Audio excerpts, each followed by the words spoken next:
Public చేసేసినారు. అందుకని దీనికోసం వీళ్ళు ఈ మాటలు చేసినారు. అందుకని నేను ఇలా చేయాల్సి వచ్చింది. అందుకని నేను ఈ వీడియో పెడతా ఉన్నా.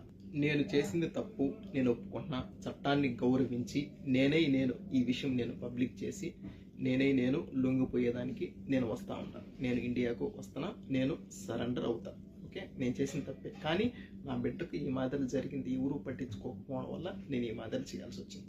ఈరోజు నా బిడ్డకు జరిగింది, రేపు ఒకవేళ మీ బిడ్డకు, మీ ఇంట్లో ఆడవాళ్ళకు ఈ మాదిరి జరిగితే పట్టించుకోకుండా ఒకవేళ ఇంకెప్పుడు పట్టించుకుంటారో, తేటిగా ఆడబిడ్డల మాన ప్రాణాలు తేటిగా పోయిన తర్వాత, సమాధిలోకి వాళ్ళు వెళ్ళిన తర్వాత పట్టించుకొని ఏం ఉపయోగం? ఒక నా బిడ్డ గురించే కాదు, ప్రతి ఒక్క ఆడబిడ్డ గురించి నేను ఆలోచించి ఈ మాదిరి ఒకవేళ ఎవరైనా ఈ మాదిరి చేస్తే, ఒకవేళ ఎవరు ఏం చేయలేకపోయినా కానీ, ఒకవేళ వీళ్ళ బంధువులు అయినా కానీ, వీళ్ళ తండ్రి అయినా కానీ, అన్నైనా కానీ, తమ్ముడైనా కానీ, ఒకవేళ ఏదైనా చేస్తాడో తెలిసిన తర్వాత అలా భయపడైనా కానీ